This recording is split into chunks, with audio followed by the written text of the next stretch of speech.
ఎన్నికలకి వేలాయరా CEC signals దానికి schedule.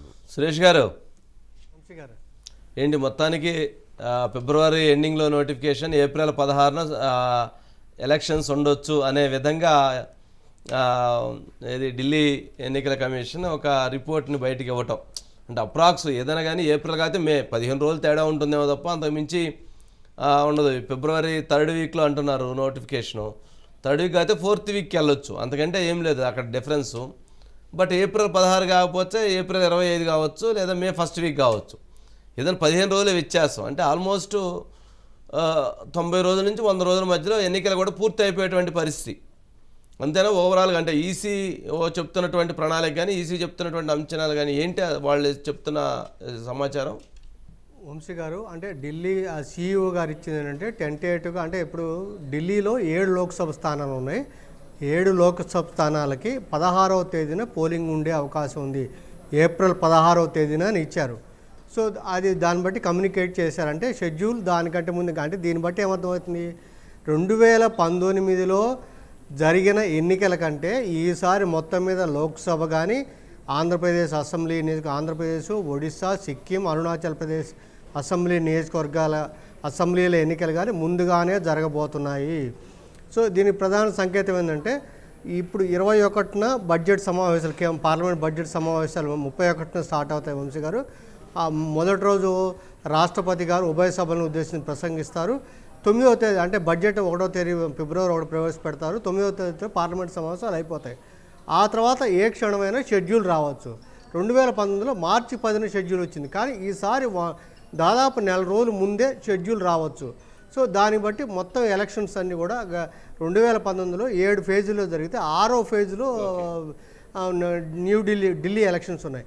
కాబట్టి ఈసారి ముందుకు వచ్చే అవకాశం. కాబట్టి ఆంధ్రప్రదేశ్ ఎలక్షన్స్ ఏప్రిల్, అంటే అప్పుడు కూడా ఏప్రిల్ 11, కానీ ఈసారి ఇంకా ముందుకు కూడా రావచ్చు. అంటే మార్చిలోనే, మరి ఈ ప్రకారం చూసుకుంటే 1 మంత్ ముందుకు ఇది అవుతుంది. కాబట్టి మార్చిలోనే పోలింగ్ డేట్ ఆంధ్రప్రదేశ్లో ఉండే అవకాశం ఉంది అన్న సంకేతాలు దీన్ని బట్టి స్పష్టంగా అర్థమవుతుంది. ఒకవైపు మోడీ గారు కూడా అన్ని కూడా ముందుగానే ఎలక్షన్స్కి ఈసారి వెళ్ళాలని ప్రిపేర్ అయ్యి సిద్ధమైనట్టుగా, ఒకవైపు ఏమో ఇండియా కూటమి వాళ్ళలా ఇంకా స్పష్టతగా ఐక్యత రాకపోవడం, ఇవన్నీ కూడా కలిసి వచ్చే అంశాలుగా దాన్ని తీసుకొని అందుకని ముందుగానే వెళ్ళాలనే సంకేతం ఎలక్షన్ వాళ్ళు సిఇఓ వాళ్ళు కూడా దాన్ని డినై చేయలేదు. వంశీ గారు ఆ లెటర్ని డినై చేయలేదు. ఆ లెటర్ మేము ఇచ్చాము, అయితే ఈ ఈసీఐ ఇచ్చింది కాదు, ఈసీఐ ఇచ్చిన షెడ్యూల్ ప్రకారం మేము టెంటేటివ్గా 16వ తేదీ ఏప్రిల్ 16 ఉంటుందని చెప్పామని స్పష్టంగా చెప్పారు. సో దాన్ని బట్టి ఒక నెల రోజులు ముందుగా జరిగే అవకాశం ఉంది ఎలక్షన్స్. కాబట్టి ఆంధ్రప్రదేశ్ ఎలక్షన్స్ ఏప్రిల్ 2019లో ఏప్రిల్ మనకి 11న పోలింగ్ జరిగితే ఈసారి ఇంకా ముందే వచ్చే అవకాశం ఉంది. అంటే మార్చిలోనే, దీన్ని బట్టి అర్థమవుతుందంటే మార్చిలోనే కూడా మార్చి ఎండింగ్లో పోలింగ్ ఉండే అవకాశం ఉందని చెప్పి చాలా స్పష్టంగా అర్థమవుతుంది. వంశీ గారు రైట్. సురేష్ గారికి నెక్స్ట్ మేడిగడ్డలో అవినీతి పురుగులు ఏంటి సురేష్ గారు? మొత్తానికి విజిలెన్స్ మేడిగడ్డ బండారం బయటపెట్టిందా? మొత్తానికి క్రాక్లు ఎందుకు వచ్చినాయి? పునాదులు పగిలిపోవడానికి గల కారణం ఏంటి? అవినీతి ఎక్కడ జరిగింది? అవినీతిలో పాత్రదారులు ఎవరు, సూత్రధారులు ఎవరు అంతవరకే తేల్చారా? ఎవరెంత మెక్కారు, ఎవరెంత దాన్ని మింగేశారు అనేటువంటి లెక్కలు కూడా తేల్చారా ఏంటి? వంశీ గారు, మీకు తెలుసు మొన్న మొత్తం మీద 10 అంటే ఆఫీసులు ఇంక్లూడ్ జలసౌతో పాటు వివిధ చోట్ల ఉన్న ఇరిగేషన్ శాఖ కార్యాలయాల్లో విజిలెన్స్ ఒకేసారి వెళ్ళి మొత్తం డాక్యుమెంట్స్ అన్నీ స్వాధీనం చేసుకోవడం. దాని మీద ఆ డీజీ రాజీవ్ రతన్ గారు, ఆయన డీజీ గారు మొత్తానికి ఆల్రెడీ ఉత్తమ్ కుమార్ రెడ్డి గారు కూడా కలిశారంట. ఇవాళ రేపు సీఎం మన రేవంత్ రెడ్డి గారిని కూడా కలవబోతున్నారు. సో అంటే ఏంటంటే స్పష్టంగా ఒక రిపోర్ట్ అనేది వాళ్ళు అందించారు. దీంట్లో ప్రధాన ఫైండింగ్స్ ఏంటంటే అవినీతి అనేది జరిగింది అనేది ఒక స్పష్టంగా, అంటే దాదాపు 3,200 కోట్ల రూపాయల మేరకి అవినీతి కానీ అలా అక్రమాలు చోటు చేసుకున్నా. అంటే ఓన్లీ మేడిగడ్డ మొత్తం కాళేశ్వరం అంటే మీకు తెలుసు 93,000 కోట్ల రూపాయల వరకు కూడా ఖర్చు అయింది వంశీ గారు. అట్లా కాకుండా ఓన్లీ మనకి మేడిగడ్డకు సంబంధించి దాని మీదనే ఇప్పుడు ఈ విజిలెన్స్ ప్రధానంగా దృష్టి పెట్టారు. మీకు తెలుసు మేడిగడ్డ బ్యారేజ్కే 3,625 కోట్ల రూపాయలు ఖర్చు పెట్టారు. అది మీకు అక్టోబర్ 21న అవి పగుళ్ళు రావడం, ఆ పిల్లర్స్ కుంగడం, దానివల్ల మొత్తం మీద ఇటు రెండు మొత్తం మీద 4 పిల్లర్సే కాకుండా ఇంకా ఎక్కువ పిల్లర్స్ కూడా కుంగాయి అని చెప్పిన ఆ రకంగా సమాచారం రావడం, వాటి మీద ప్రధానంగా దృష్టి పెట్టి అందుకని మళ్ళీ మొత్తం కాళేశ్వరం దాని మీద న్యాయ విచారణ కోసం ఆల్రెడీ మన సిజేఐ గారికి జడ్జిని కేటాయించమని చేశారు. కానీ ప్రధానంగా మేడిగడ్డలో జరిగిన అవినీతి మీదనే దృష్టి పెట్టి ఆ రకంగా విజిలెన్స్ అయితే ఎంక్వైరీ చేసి ఆ రిపోర్ట్ అయితే ఆల్రెడీ మంత్రిని కూడా కలిశారు, సబ్మిట్ చేశారు. ఇంకా మళ్ళీ సీఎం గారు కూడా కలిసిన తర్వాత పూర్తి వివరాలతోటి సమగ్ర నివేదిక ఇచ్చే అవకాశం ఉంది. దాని మీద మీకు తెలుసు దావోస్ వెళ్ళారు, అక్కడ నుంచి లండన్ నుంచి వచ్చారు. కాబట్టి ఇప్పుడు సీఎం రేవంత్ రెడ్డి గారు కూడా ముందు దాని మీద దృష్టి పెట్టారు. ఎందుకంటే వర్క్స్ కూడా జరగాల్సిన అవసరం ఉంది.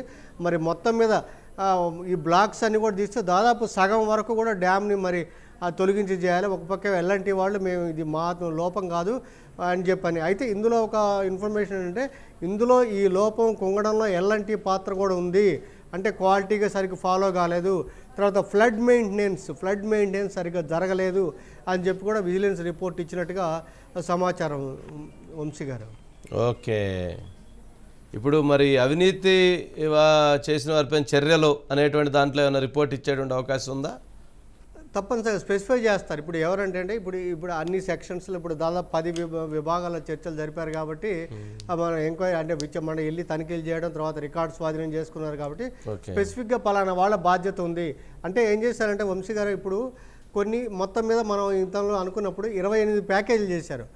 ఒక ఏరియాలో ఉన్నదానికి ఒక ప్యాకేజీ ఇచ్చారు, ఇంకొక ఏరియాలో ఉన్నదానికి ఇంకా కొన్ని ప్యాకేజీలు ఇచ్చారు. అట్లా వర్క్ని డివైడ్ చేశారు. కాళేశ్వరం ప్రాజెక్టులో ప్యాకేజీలకి ఒక ఆఫీస్ పెట్టి అక్కడ చెప్పి మానిటరింగ్ కోసం పెట్టారు. కాబట్టి ఈ ప్యాకేజీల పొరపాటు అంటే స్పష్టంగా అక్కడ ఉన్న బాధ్యులు సి ఇంజనీర్ కానీ వాళ్ళు కానీ బాధ్యులు స్పష్టంగా అక్కడ సిఈ కానీ వాళ్ళ బాధ్యులు ఉంటాయి. కాబట్టి ఈజీగా బాధ్యులను తేల్చడం అనేది ఇప్పుడు విజిలెన్స్కి పెద్ద ఇబ్బంది కూడా కాదు, ఆ రకంగానే ఇచ్చే అవకాశం ఉంది. అయితే అప్పట్లో కూడా ఒక అంశం వెలుగులోకి వచ్చింది వంశీ గారు.